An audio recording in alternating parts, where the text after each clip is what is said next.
Views of Faisal محمد کے انتہائی واجب الاحترام سبسکرائبر اور ویورز کی خدمت میں فیصل محمد کا سلام عرض ہے۔ آج غالباً دوسرے روز کی آج جو کارروائی ہوئی ہے اور جو پارلیمنٹ میں جو کچھ ہوا ہے اس پر ہم اپنا تجزیہ دیں گے، لیکن اس سے پہلے تھوڑا سا ہم آپ کو کچھ بین الاقوامی خبروں پر اپنا تجزیہ دے دیں، کیونکہ صورتحال جو بین الاقوامی صورتحال ہے وہ بھی بڑی بگڑتی جا رہی ہے، حالات جو ہیں روز بروز خراب ہی ہوتے جا رہے ہیں۔ باخمود کا میں نے آپ کو بتایا تھا کہ باخمود میں تقریباً جو روس اور یوکرائن کی جو جنگ چل رہی ہے وہاں پر ہوا یہ تھا کہ تقریباً باخمود پورا جو ہے وہ قبضے میں آ چکا ہے روس کے، اور بہت سارے علاقے اور بھی یوکرائن کے روس کے قبضے میں آ گئے، لیکن مسئلہ ابھی تک یہ ہے کہ روس اپنی ان علاقوں کے اندر ابھی تک اپنی گورننس جو ہے قائم نہیں کر سکا۔ بہرحال دیکھتے ہیں کیا ہوتا ہے، لیکن جو اصل میں اس وقت آپ کو بتانا چاہ رہا ہوں وہ خبر یہ ہے کہ باخمود کے اندر میں نے جیسے آپ کو کہا تھا کہ باخمود ایک ایسی جگہ ہے اگر وہ مکمل اگر روس کے قبضے میں آ جاتی ہے تو پھر وہ کیف کے اوپر جو ہے جو اس کا کیپٹل ہے یوکرائن کا، اس کے اوپر وہ باقاعدہ اس کے اوپر یا چڑھائی بھی کر سکتے ہیں یا اسے کیپچر کرنے کی پوزیشن میں ہوگا رشیا، تو لہٰذا جان توڑ کوشش کی گئی تھی باخمود کے لیے، لیکن ابھی تک صورتحال یہ ہے کہ رشیا کو اس پہ فتح حاصل ہے، اور اس چیز کو جو ہے امریکہ نے محسوس کیا کیونکہ زیلنسکی نے بڑا اس پہ شور شرابہ کیا، جس کے نتیجے میں اب صورتحال یہ ہے کہ گزشتہ دن سے کل، کیونکہ میں نے آپ کو بین الاقوامی خبروں پہ کل بات نہیں کی تھی، تو آج میں بتا رہا ہوں کہ کل سے ہوا یہ کہ جو نیٹو کے جو فوجی ہیں وہ میرینز اور امریکن میرینز اور نیٹو کے جو فوجی ہیں وہ باخمود میں باقاعدہ اتر گئے، یعنی بوٹس آن گراؤنڈ پہلے بھی تھے لیکن اب کنفرم ہو گیا ہے کہ بوٹس آن گراؤنڈ نیٹو آ چکا ہے، اور وہاں پر پھر اس کے بعد جو وہاں پہ جو ان کی پرائیویٹ آرمی ہے یوکرائن کے مخالف جو لڑ رہی ہے رشیا کی ویگنر گروپ، انہوں نے پھر کل کافی لوگوں کو وہاں پر مارنا شروع کیا اور کئی لوگوں کو مارا، اور بلکہ انہوں نے پھر اس بات کے ثبوت بھی دیے، ہمارے پاس بھی بہت ساری چیزیں آئیں، کئی لوگوں کے جو ہم نے دیکھا ہمارے پاس میسیجز آئے، اور کچھ وہاں کے رشین میڈیا نے بھی ان چیزوں کو شیئر کیا، جس سے یہ کنفرم پتہ لگتا ہے کہ وہاں پر ان کو نقصان ہو رہا ہے، اور یہ بات میں ہمیشہ سے آپ سے کہتا رہا تھا کہ یہ یہاں سے یوکرائن کے پاس کتنے فوجی آ گئے ہیں، جو ایک سال سے یوکرائن مسلسل لڑ رہا ہے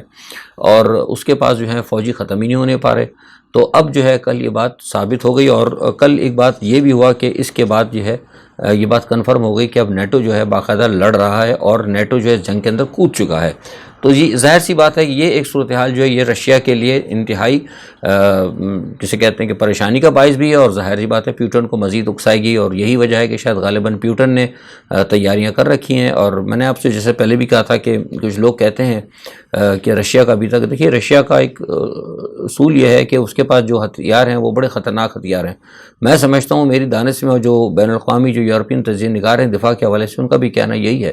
کہ رشیا شاید اس وقت تک ایک حد تک برداشت کرے گا، لیکن جب وہ دیکھے گا کہ اگر براہ راست ماسکو کے اوپر حملے ہوتے ہیں یا کرائمیا کے اوپر قبضہ کرنے کی کوشش کی جاتی ہے تو پھر جو ہے روس جو ہے ان کو سخت جواب دے گا، اور جب وہ روس کی طرف سے سخت جواب ہوگا تو در حقیقت فل فلیج وار ہی ہوگی۔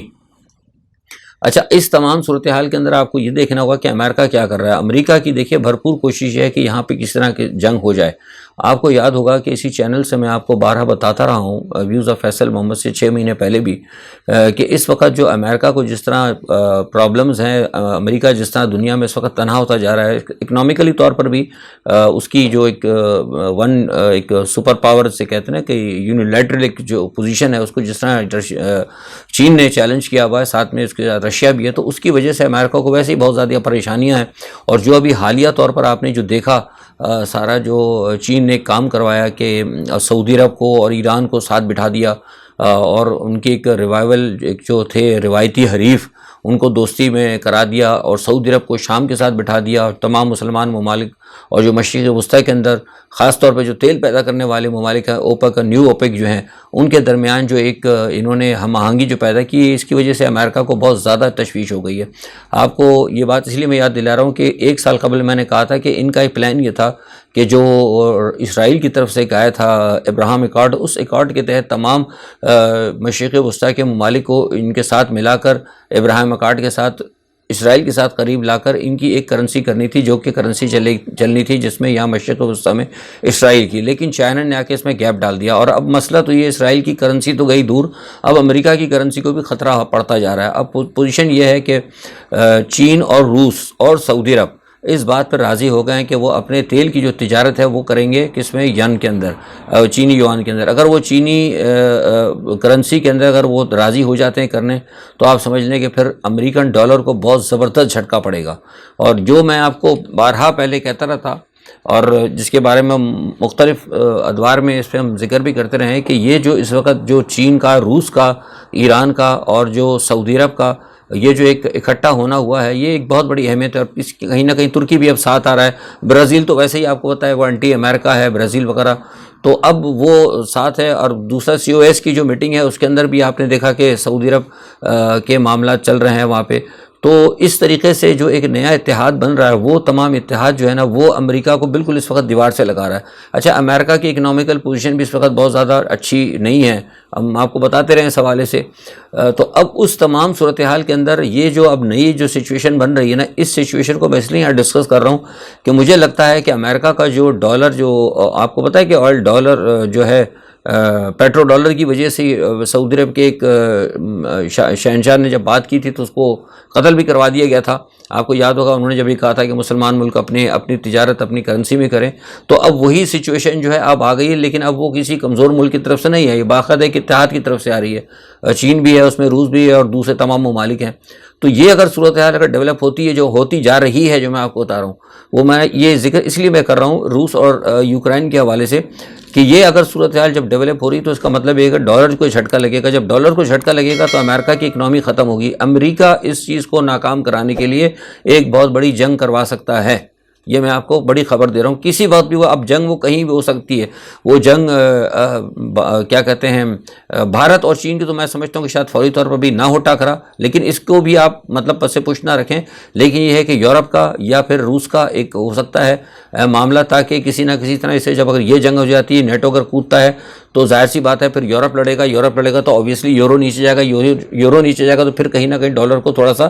ریلیف ملے گا۔ تو امریکہ اپنی کرنسی کو بچانے کی خاطر بھی دنیا میں ایک بڑی جنگ کروا سکتا ہے، اس چیز کا ہمیں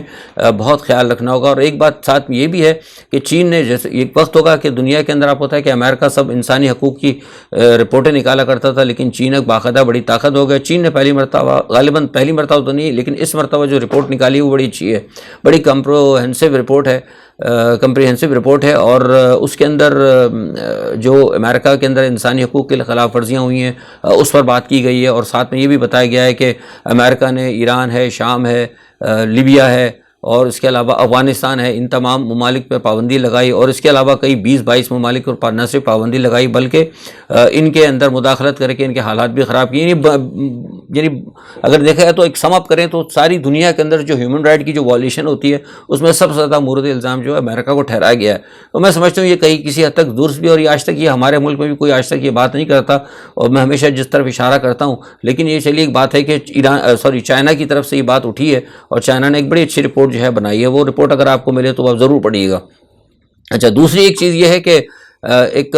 مسئلہ ہے کہ یہ کھڑا ہوا ہے کہ اسی تمام صورتحال میں ہندوستان سے جو ہے نا ایک نئی، ایک پاکستان کے خلاف ایک نئی جو ایک چنگاری مجھے لگ رہا ہے پھوٹے گی، کیونکہ وہ ہندوستان میں آپ کو پتہ ہے ایک بہت بڑا مافیا جو پکڑا گیا ہے عتیق احمد کا، اس پہ بڑا ہنگامہ ہے پورے ہندوستان میں۔ اس عتیق احمد کا جو معاملہ ہے، فرنٹ مین اس کا پکڑا گیا ہے، جو اس کے فائنینس کو جو ڈیل کرتا ہے، کلسی نام ہے اس بندے کا، اس بندے کے جو ہے نا براہ راست یہ ہندوستان نے دعویٰ کیا ہے کہ اس کا رابطہ جو ہے باجوہ صاحب کے بیٹے جاوید باجوہ کے ساتھ نکلا ہے، اور یہ اب پتہ نہیں، ابھی میں اس کی تحقیق کر رہا ہوں ہندوستان سے، تو یہ کہہ رہے ہیں کہ انہوں نے ثبوت لیے ہیں کہ جنرل باجوہ کے جو بیٹے ہیں جاوید باجوہ غالباً نام بتایا رہا، ان کا جو کاروبار ہے اس کے ساتھ کلیسی کا جو ہے کوئی شراکت تھا، اور کلیسی کو جو ہے وہ کہیں نہ کہیں پیسے ملتے تھے اور ان کے ساتھ کوئی ڈیلنگ تھی۔ بہرحال ابھی ایک ہندوستان کی طرف سے بہت بڑا دعویٰ ہے، اور کہ یہ جو ہے یہاں سے پاکستان کے اندر کی طرف سے فنڈنگ ہوتی تھی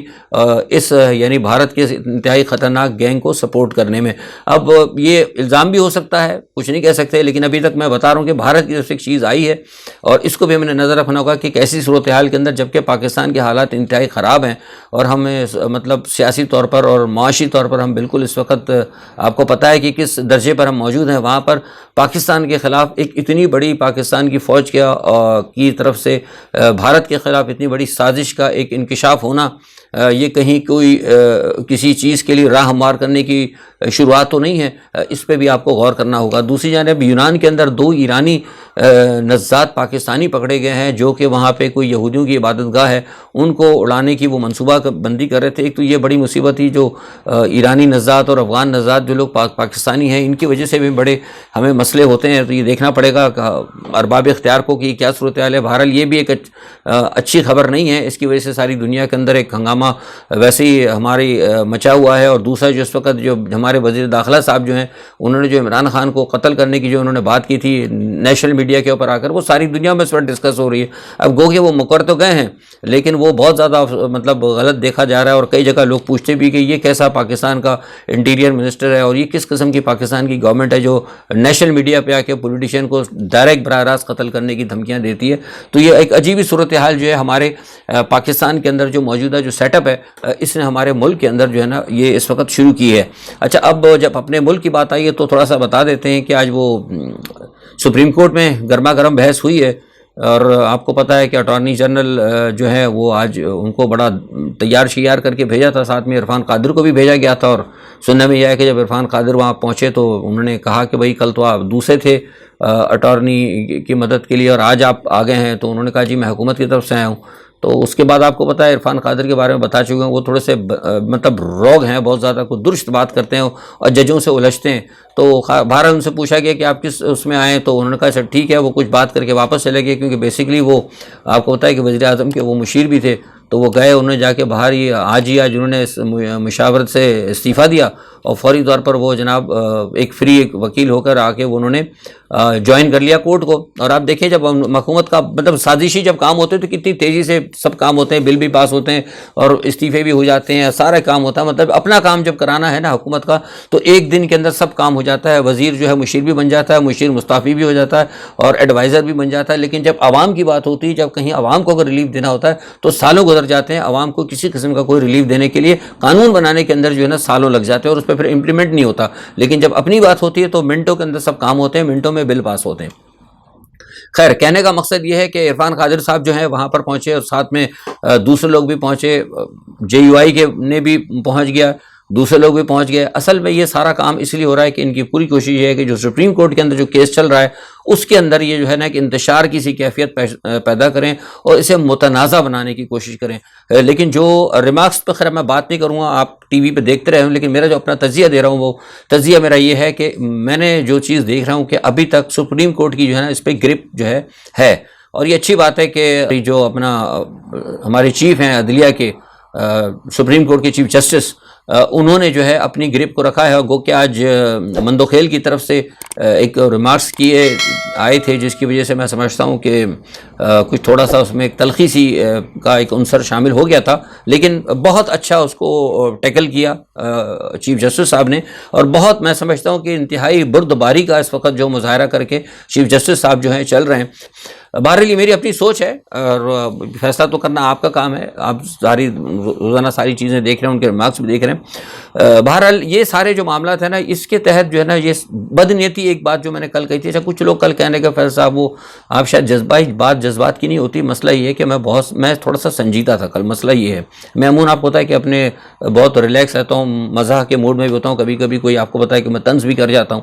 اپنے ویلاگز میں، لیکن کل ذرا میں تھوڑا سا سنجیدہ تھا کیونکہ میں بہت ساری چیزیں میں دیکھ رہا ہوں۔ چیس کا بورڈ جو ہے نا میرے سامنے ہے، میں آپ سے بہت دنوں سے پہلے کہتا رہا ہوں کہ دیکھیے حالات جو ہے نا، میں جب اکتوبر میں کہتا تھا کہ حالات جو ہے نا ان کو سوچنا چاہیے، PTI والوں کو جو بھی فیصلہ کرنا ہے جلدی کریں، حالات ایسے نہیں ہیں۔ لوگ کہتے نہیں فیض صاحب آپ گھبرا رہے ہیں، کچھ نہیں ہوگا، وہ بس یوں ہو جائے گا، جنوری کے اندر یوں الیکشن ہو جائے گا، اسمبلیاں ٹوٹ جائیں گی اور فلانا ہو جائے گا فوراً۔ میں ان سے کہتا تھا ایسا کچھ نہیں ہونے والا، حالات کو آپ دیکھیں، آپ جو ہے ایک پکی ایک جو ہے نا حکمت عملی تیار کریں، اور آپ دیکھیں وہ لوگ نہیں مانتے تھے۔ آج کیا تاریخ ہو گئی، آج مارچ کی تقریباً مارچ ختم ہونے والا ہے اور کیا حالات درست ہوئے ہیں۔ مطلب عمران خان کا دل جو ہے 1 منٹ میں اتنا نہیں دھڑکتا ہوگا جتنا اس کے اوپر کیسز بنا دیے ان لوگوں نے۔ تو یہ تو آہستہ مجھے پتا ہے آہستہ مکڑی کے جال کی طرح اس کو گھیر رہے ہیں، کیونکہ ان کا پلان جو ہے کہیں اور تیار ہو رہا ہے۔ تو خیر کہنے کا مقصد یہ کہ آج جو کچھ انہوں نے جو ضمانتوں پہ رہا، جو پارلیمنٹیرین کی جانب سے آج سپریم کورٹ کے اندر جو ہے کہ پروسیجر بل جسے 2023 کہا جاتا ہے اس کو منظور کرا لیا گیا ہے۔ لیکن مجھے لگتا ہے کہ اس کے اندر ہنگامہ ہوگا، یہ اتنا آسان نہیں ہے، کیونکہ جو میں کم از کم ابھی تو بہرحال جو آئین کانسٹیٹیوشنل ایکسپرٹ ہیں وہ بتائیں گے، لیکن جہاں تک میں نے تھوڑا بہت آئین کو پڑھا ہے، مجھے لگتا ہے کہ یہ آئین کے اندر اس طرح کی جو ترمیم کرنا ہے نا، ان کو یہ اس کے لیے آئینی ترمیم ہی ہوگی، اس طرح ہی نہیں ہو سکتا۔ اور جس طریقے سے یہ پارلیمنٹ کے ذریعے جا کر آئین کشی کر رہے ہیں یا آئین شکنی کر رہے ہیں، تو میں نے پہلے بھی کہا تھا کہ یہ خاص طور پر جو ہے یہ جو موجودہ جو وزیر قانون ہیں ان کے اوپر، اور ایک دو جو خاص طور پر خواجہ آصف صاحب ہیں، ان کے اوپر آرٹیکل 6 لگنا چاہیے، کیونکہ یہ سارا کام کیوں کر رہے ہیں؟ یہ اس لیے نہیں کر رہے، یہ صرف اس لیے کر رہے ہیں کہ اس موجودہ حکومت کو جو کہ مغرب میں لا کے بٹھائی ہے، اس کو زیادہ سے زیادہ رول کرنے کا موقع دیا جائے، اور جو مغرب کے جو مبینہ مقاصد ہیں ان کو پورا کرنے کا ٹائم دیا جائے۔ پہلا مقصد یہ ہے۔ دوسرا مقصد یہ ہے کہ ان کے جو وزیر اعظم صاحب ہیں نواز شریف صاحب، ان کو جو ہے نا 184 کے تحت جو معاملات ہیں نا، آرٹیکل 184 کے تحت اس کے جو ہے تمام فیصلے ان کے تحت جو ہے ان کو اپیل کرنے کا حق مل جائے۔ تو آج جو یہ کچھ ہوا، یہ وہ 184 کے تحت جو ہے فیصلے ان پہ اپیل کا حق ان کو مل گیا۔ اچھا، اس میں ایک اپیل کا حق تو مل گیا، لیکن اس میں یہ بھی اس میں کہا جا رہا ہے، جو میں نے ابھی دیکھی جو امینڈمنٹ تھوڑی سی میں نے پڑھی ہے، جو تھوڑا سا ڈرافٹ آیا ہے، اس میں یہ ہے کہ جو پہلے فیصلے سوموٹو کے تحت ہوئے ہیں وہ بھی مطلب اس کے اوپر بھی اپیل ہوگی۔ تو اس کا مطلب یہ ہوا کہ پھر جتنے بھی فیصلے ہوتے رہیں یا ججز نے جو کچھ ریمارکس دیے ہیں سوموٹو کے تحت جو صحیح فیصلے کیے ہیں وہ بھی سارے کے سارے ریورس ہو جائیں گے۔ تو یہ میں سمجھتا ہوں کہ ایک انتہائی غلط چیز ہے اور یہ کام نہیں ہونا چاہیے۔ اور اس بل کے تحت مجھے کہنے میں کوئی وہ نہیں ہے کہ اس بل کے تحت جو ہے آئین شکنی کرنے کے لیے باقاعدہ، اگر میں یوں کہوں کہ آئین کو توڑنے کے لیے یا آئین شکنی کرنے کے لیے پارلیمنٹ کو استعمال کیا جا رہا ہے، یعنی قانون کو قانون کے ذریعے کاٹنے کی کوشش کی جا رہی ہے، تو یہ لفظ جو ہے نا میں سمجھتا ہوں کہ کوئی غیر مناسب نہیں ہے۔ اور اس کے تحت کیا ہوگا کہ چیف جسٹس صاحب جو ہیں ان کے اختیارات کو کم کر دیا جائے گا، اور یہ بھی کہا جا رہا ہے کہ جو جناب وہ جو سوموٹو ہوتا ہے، اب سوموٹو دیکھیے آئین صاف کر کے کہتا ہے کہ جج کو اختیار ہے کہ چیف جسٹس کو اختیار ہونا چاہیے نا کہ بھئی کتنے بینچز ہونا چاہیے۔ وہ انہوں نے یہ کہہ دیا کہ جناب ہر بینچ جو اگر سوموٹو کا بھی ہوگا تو وہ 5 بینچ کا ہی ہوگا۔ آپ مجھے بتائیں پاکستان کے اندر اگر ایک مقدمے پہ اگر جا کر اگر 5 جج بیٹھ جائیں گے تو آگے تو آپس ویسے ہی ججز پورے نہیں ہیں۔ تو یہ سارا جو معاملہ انہوں نے گڑبڑ کیا نا وہ سب کا سب بدنیتی پر ہے۔ اور دیکھیں کیا ہوتا ہے، صورتحال جو اس وقت اچھی نہیں ہے، اور جیسا کہ میں نے آپ کو بیرون ملک کی صورتحال بتائی اور پاکستان کی بھی صورتحال بتائی، IMF آپ کو کوئی پیسہ دینے کے لیے تیار نہیں ہے۔ میں نے آپ کو پہلے کہہ دیا تھا کہ IMF جو ہے ان کو نہیں دے گا، اور وہ تھوڑی بہت انہوں نے اپنے طور پہ جو کہا تھا ہم سبسڈی وغیرہ دے رہے ہیں، وہاں سے بھی ان کو IMF نے بھگا دیا۔ انہوں نے کہا جی آپ یہ کوئی موٹر سائیکل 600 800 یہ ڈرامہ آپ نے جو لگایا ہے یہ سب کچھ نہیں چلے گا۔ تو لہٰذا ہر صورت میں ہر نگاہ جس کونے پہ آپ جائیں آپ کو یہ موجودہ حکومت مکمل طور پر ناکام اور عوام کا استحصال کرتی نظر آئے گی۔ دعا ہے کہ اللہ تعالیٰ کوئی جلدی اس کے اندر بہتری لے آئے۔ ابھی تک تو مجھے آج کی تاریخ تک تو مجھے کوئی سدھراؤ نظر نہیں آتا۔ آخری امید جو ہے اللہ کے بعد سپریم کورٹ سے ہے۔ اگر سپریم کورٹ ڈٹ جاتی ہے اور اگر بار کونسلیں جو ہیں اگر وہ ڈٹ جاتی ہیں، کیونکہ کچھ بار کونسلوں کو اور کچھ وکلا کو میں دیکھ رہا ہوں کہ وہ اس فیصلے پہ ڈٹے ہوئے ہیں اور وہ کہتے ہیں کہ چیف جسٹس کے اور عدلیہ کو ہم ڈیفینس کریں گے، اگر وہ میدان میں نکل کے آتے ہیں اور PTI نکل کے آتی ہے اور عوام اگر اٹھتی ہے اپنے حقوق کے دفاع کے لیے، تو پھر مجھے امید ہے کہ انشاءاللہ کو بہتری سامنے آئے گی۔ آج کے لیے اتنا ہی، اپنا بہت خیال رکھیے گا۔ اللہ حافظ۔